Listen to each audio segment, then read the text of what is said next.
Federal parts na pulley set. Pareha siya ng stock. Ngayon, try natin gawing racing. Pakalkal natin to. Ayan. Lalagyan ko ng bola, 51 muna.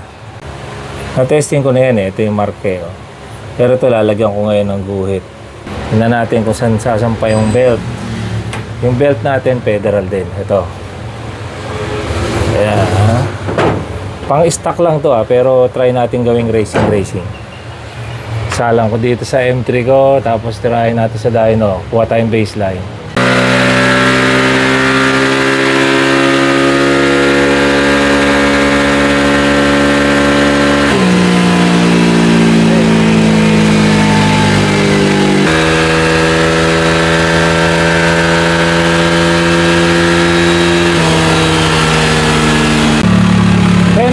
Horsepower nag 140 top speed kanina. Ayan, baseline lang yan. Yung pulley set natin na federal. Ayan, yung guhit kanina. Kaya pwede pa natin degree. Bali ang gagawin ko, aangat sa pulley set at aangat din sa torque drive. Kumbaga may arangkada, may dulo. No sir, wait lang sir ha. I just explaining first. Ito na, bagong torno. Bagong degree.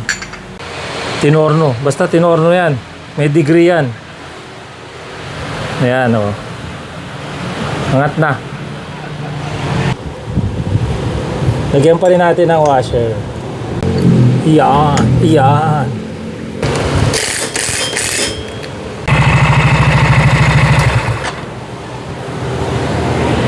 Yan pa rin. Malalaman mamaya.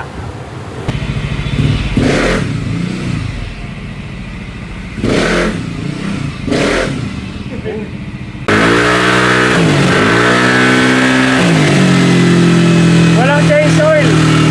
Walang change oil. Painitin ko lang. Painitin ko lang. Top speed. Top speed. Top speed.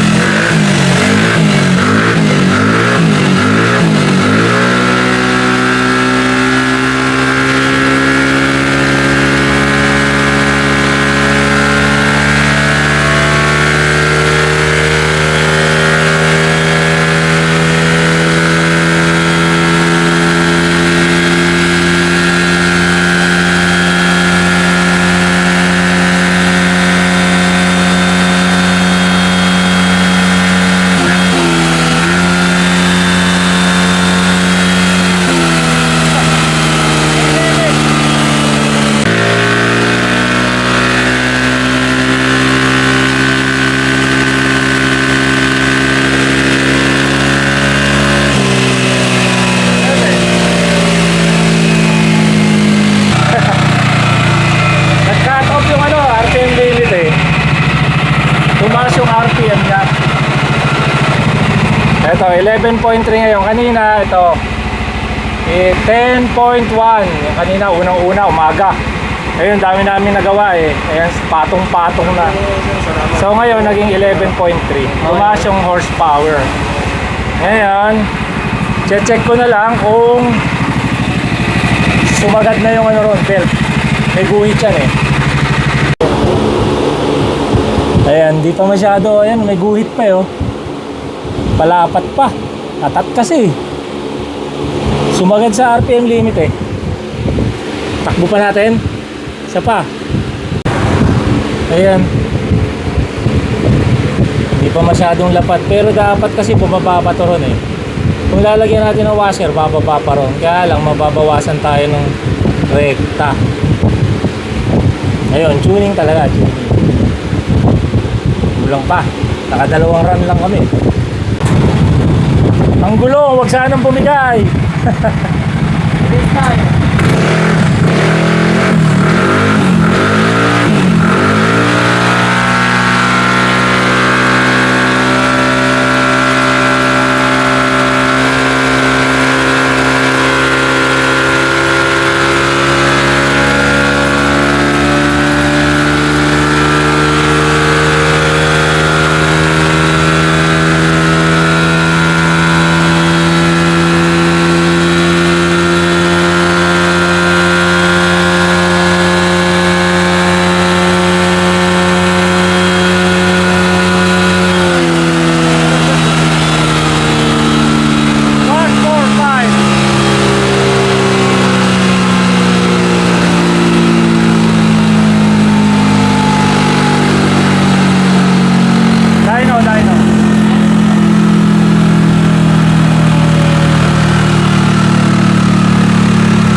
Kanina 11.3, naging 11.7.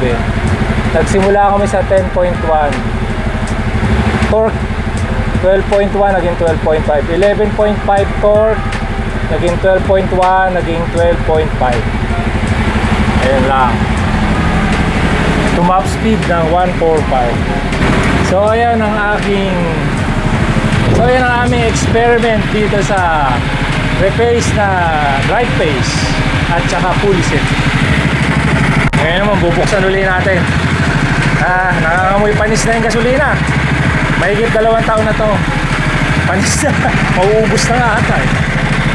Yung langis meron pa naman pero luma.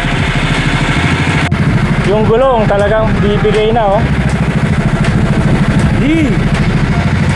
Grabe.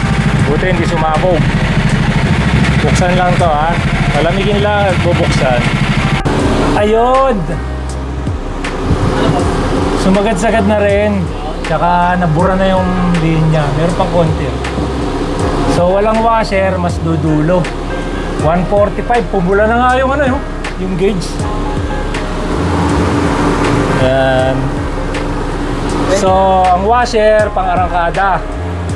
Gusto nyo dumulo para umangat yung belt. Ang isang paraan dyan, tanggal ng washer. O kaya baguhin pa namin yung degree. Kasi yung degree nito 13.8. 13.8. Okay na rin. Oo, kasi nag-increase naman yung torque tsaka horsepower mula sa stock. So, federal na belt, federal na pulley set. Ayan lang, lumubog lang doon kasi nagtanggal kami ng washer. Ayan. Okay na rin tong federal. Ayan. Good.